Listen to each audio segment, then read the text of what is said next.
Hi guys, Luca here from Sabre Airsoft with another video on the VMP-2, and today we're taking a look at the Union Airsoft, or is it just Union something? I can't quite remember, apologies.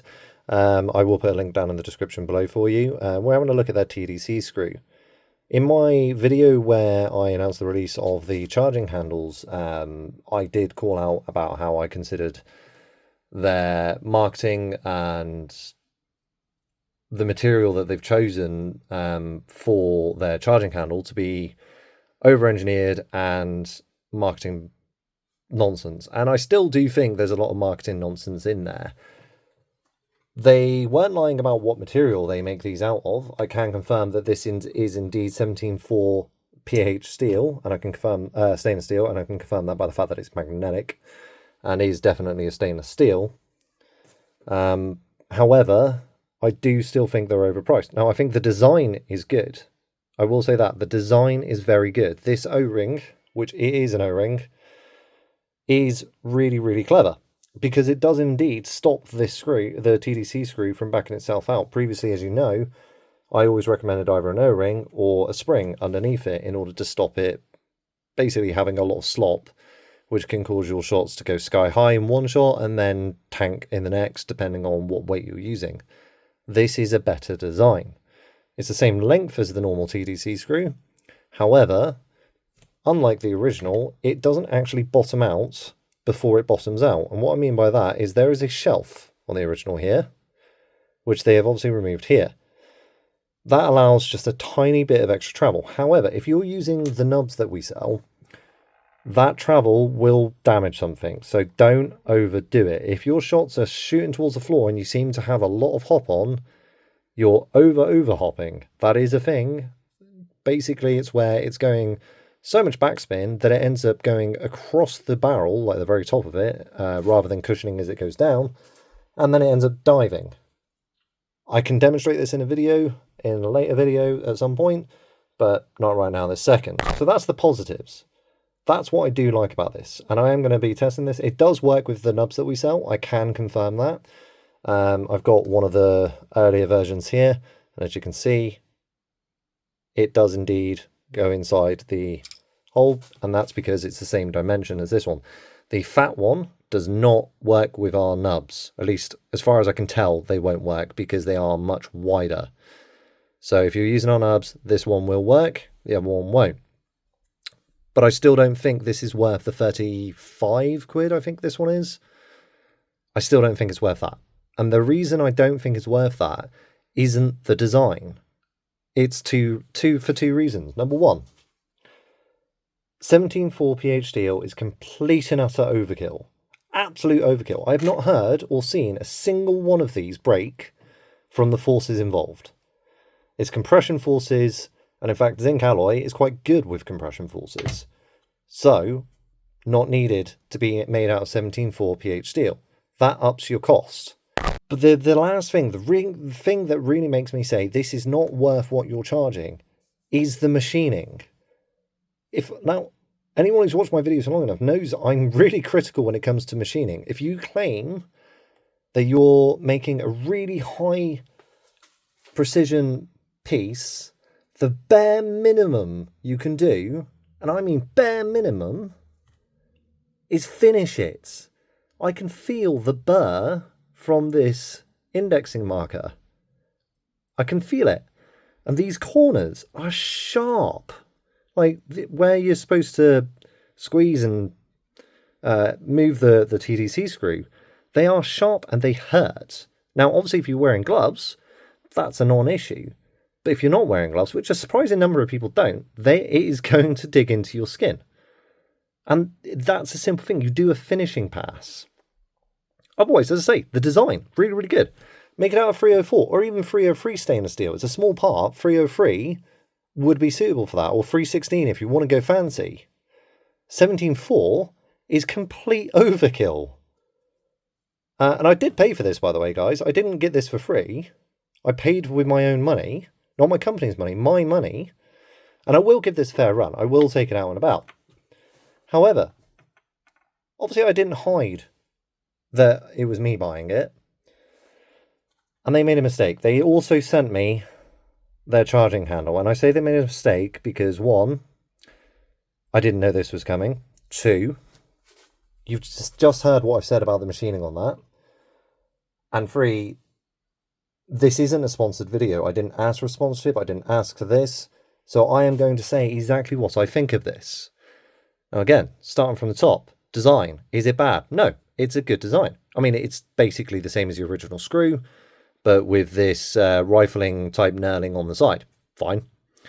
It's not hollow, so compared to the original, it's actually quite hefty. I don't know if that will have much impact because there is a current running theory that a few of us have that the inaccuracies where the shots end up going in one particular direction is caused by basically the charging handle only pressing on the one side of the nozzle as it's extracting it, which is causing... Oh, I've got a nozzle here. So that little ledge sits on that post there. So as the bolt comes back, it grabs it and extracts it. Now, currently, I believe there's enough wiggle room left and right that it's causing it to do this with still back pressure pushing against the insert, which causes it to shift rather than go straight back. If it is going to shift, it shifts to one side or the other.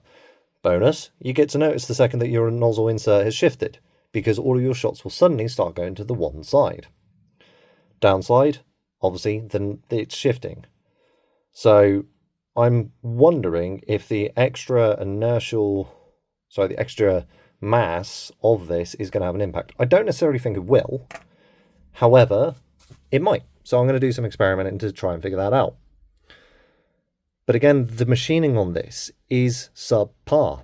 I would not say this is worth 30, 35 quid.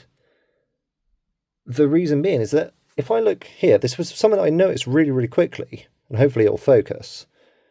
You can see that there's extra cuts where the rifling is. And it eventually lines up with the rifling. And it's not just this one. Unless this is the one that's in the pictures on their website, this has the exact same flaws as the one on their website. Because the one on the website, I can see those same markings.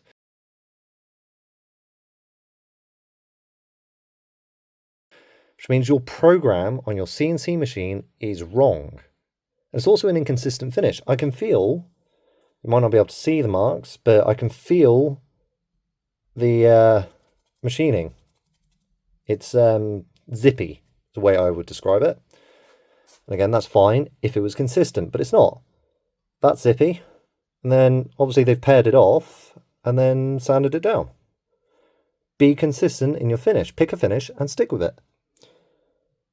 But otherwise, no, it's fine. But as I say, I don't think 17.4 pH steel is an appropriate material for airsoft. It's just complete and utter over-engineered overkill. And I've spoken to a couple of mechanical engineers and they all agree, yeah, it's absolutely overkill. If you guys want to buy these, by all means, I'm not your supervisor. Go right ahead. Stylistically, apart from what I've obviously pointed out with the machining, they are all right. The rifling, I think, doesn't really add anything in terms of grip. In fact, I can slip my thumb over that quite easily. And as I say, I think if you were to finish this properly, actually the indents are pretty good. And as I say, the design, I would say, is actually quite good. And I'd love for you guys to do one of these shorter. And in fact, I'm willing to send you the measurements that we've kind of figured out are the right length. And I'd love to see you guys do this in 304 for cheaper. Because it doesn't need to be 17.4 pH steel. Just make it out of an appropriate material. And I know it doesn't have to be 17.4. It doesn't even have to be made out of metal. Because we've been experimenting. So this one is one that we've got for the correct length for using aftermarket nubs. And yes, we're also going to use that. As I say, it is an excellent idea. We're not necessarily going to release these, but I wanted to see if you could make them out of resin and be okay. And then this one is obviously got Alice's logo on there. This is a normal length one. And so far, in the testing I've done, they're fine. Made out of resin. Overkill. Still overkill.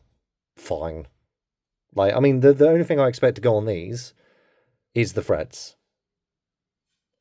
But there's ways we can work around that.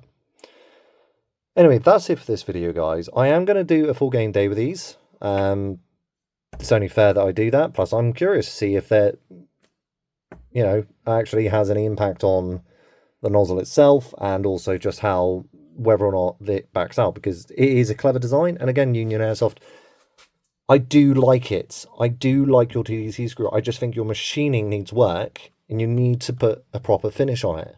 Pick a finish and bare minimum deburr it. Then it starts to go towards that worth. Currently, it's not worth that, quality-wise.